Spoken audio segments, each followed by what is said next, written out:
And Senator Ted Cruz of Texas and Senator Lindsey Graham of South Carolina. And Senators, wow, okay. Make America great again, baby. I'll tell you what, if I can hear Lindsey... The love is everywhere. If I can hear Lindsey Graham say, make America great again yesterday with a smile on his face, anything is possible. The world is upside down. I want to apologize to Ted for saying he should be killed on the Senate floor. Yes. At least we're not on the Senate floor now. We're in Russell instead. Ted Cruz, you are a pop culture specialist. What would Bill Murray's character in Ghostbusters be saying at the sight of you two together? Well, I think we've crossed the streams, and I think the Stay Puft Marshmallow Man is coming out anytime soon. Dogs and cats living together. Let me ask you guys really quickly. I'll start with you, Lindsey, because Ted, you introduced Rex Tillerson.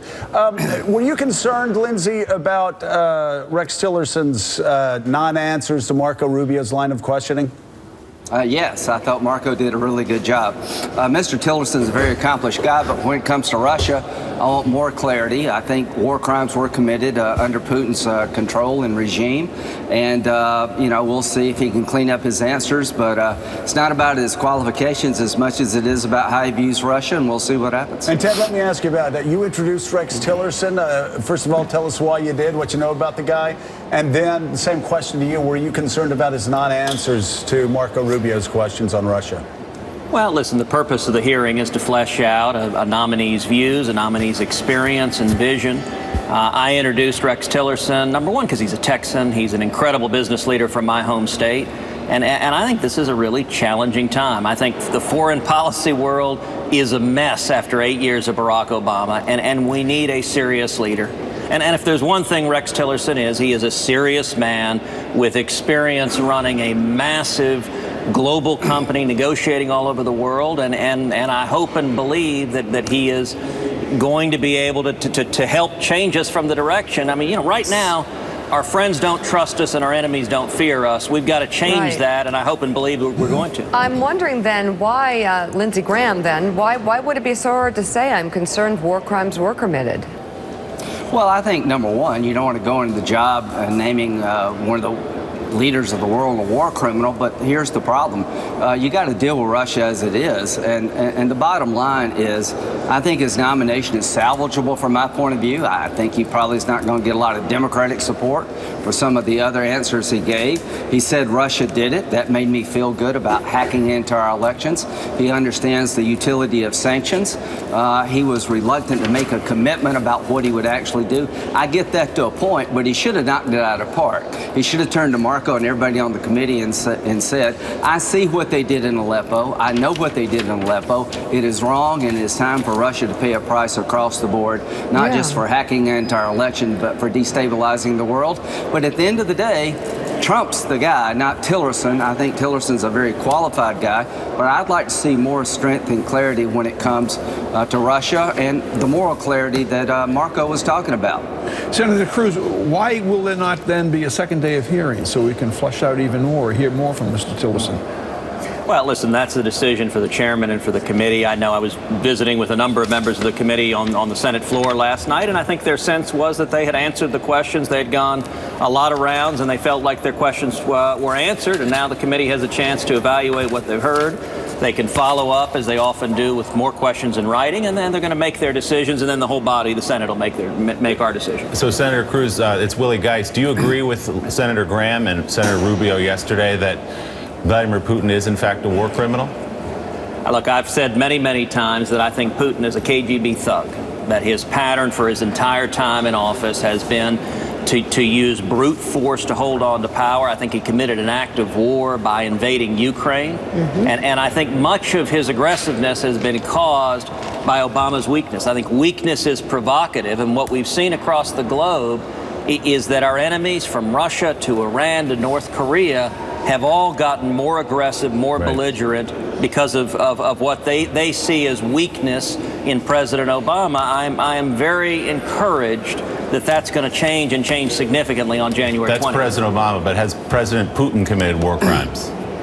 Look, he has committed acts of war. So, a war crime is a technical matter that you adjudicate under the laws of war, but he's a thug and he's committed acts of war. I'm not at all hesitant to say so, and we need to stand up to him and resist. And it's clear he's also committed repeated efforts to undermine America. I mean, there's no doubt that we've seen cyber attacks from Russia. We're going to continue to see them. We're going to continue to see them from China, from North Korea, and we need a president and administration that recognizes those who are expressing hostility to America. We need a president who can stand up to that. So, Senator Graham, if he had given that answer, we wouldn't be having this conversation. I know. Senator Graham, let me ask you the reason So the two of Ted you for are... Secretary of State. Yeah, All right, we got a new nominee. You've been a big supporter all along. Exactly, you've been there all along. All along. Senator Graham, let me ask you, the reason the two of you are standing there today is that you've introduced a new bill that would effectively defund UN because of that Israel resolution from which the United States abstained. Explain what you're seeking to do here together. 22% of the money to fund the UN comes from the American taxpayer. I don't think it's a good investment for the American taxpayer to give money to an organization that condemns the only democracy in the Mideast, takes the settlement issue and say that's the most important and only issue in terms of impediment to peace. I begged the UN months before, don't put me in this box. This was John Kerry and Obama taking a slap at Israel, and we're going to push back. I think most Americans believe that the United Nations has become more anti-Semitic, more anti-Israeli, and I'm a big internationalist, but we're going to stop the money until we get this fixed. And I appreciate Ted's leadership on this. Senator Cruz? Well, listen, the last month, what we've seen Barack Obama do to Israel, I think has been shameful. It's been on the way out. He has struck out repeatedly at Israel and done real damage. At the United Nations, the resolution that the Obama administration abstained from, and there are reports they actively orchestrated, was a profoundly anti-Israel resolution. It declares much of Israel illegal and illegitimate. Much of Jerusalem, it declares, is not legitimately part of Israel. It declares the Jewish quarter is not part of Israel. It says the Temple Mount, the holiest site for the Jewish people in Jerusalem, is not legitimately part of Israel. Western Wall. And the Western Wall, I mean, we all remember the image of Barack Obama wearing a yarmulke, standing in front of the Western Wall. He's now signed on to the proposition that that is illegal occupied territory. That is shameful. And in my view, we need to act to defend not only our friend and ally, the nation of Israel, but also U.S. interest. And so Lindsey and I today are joining and filing legislation that would end all U.S. taxpayer funding for the UN unless and until they reverse this resolution. It's very simple. The only way to get their attention, we can give speeches, we can pass resolutions, and the UN is going to ignore what we have to say. But if you cut off their money, that gets their attention. And I think we've got real prospects of seeing this thing move through Congress and actually turning this thing around. Senator Graham, I want to go back. It's John Heilman here. I want to go back to a different topic and a different piece of legislation. The topic is Russia, and the legislation is your bipartisan bill with Senator McCain to both strengthen, solidify, and broaden the sanctions that the Obama administration is placing on Russia because of the hacks last year. Do you think, on the basis of what you've heard right now from the president-elect and from his Secretary of State designee, that they are anywhere close to where you are with respect to what has to happen now to Russia? Well, number one, I realize I got 1%, so we can let that go. Here's what I think. I think there's a bipartisan desire to punish Russia, not only for hacking into our elections, even though I don't believe they changed the outcome. They tried to disrupt our elections, and they're doing it all over the world. The president-elect said he believed Russia was behind the hacking. That is progress. Tillerson indicates that sanctions are a tool that can be used tool in the toolbox that can be used. So I hope that Tillerson will embrace sanctions if they're passed by the Congress. I predict if we had a vote on more sanctions against Russia today, it'd get 80 votes in the Senate. And so are you comfortable, is Senator John McCain comfortable with the fact that Rex Tillerson will support a sanctions bill if it passes through the Senate? He indicated that sanctions were justified for the invasion of the Ukraine. He said he wants to look at additional sanctions before he commits. I am confident that if we could get 70 or 80 votes in the Senate, that the Trump administration will embrace sanctions, because look at it this way. If we give them a pass, you're going to get more of this.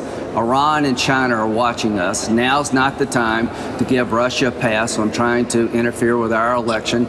More sanctions are necessary and justified for a variety of reasons, and I hope the president-elect will come to realize that the only way you're going to have a better relationship with Russia is when they stop invading their neighbors, when Putin stops killing his opposition, stealing his people blind, and trying to interfere with democracy. Nothing better is going to happen until he feels the pain of what he's doing. Senator Cruz, what advice, if any, would you have for the president-elect about this simmering feud between the president-elect and the intelligence community? Well, listen, like Lindsey, he and I both ran. Neither of us won. Donald Trump won, so I don't know that I'm in the advice-giving business. But, you know, there will be a natural transition of power that occurs on January 20th. The president-elect has appointed his own leadership to lead the intelligence community.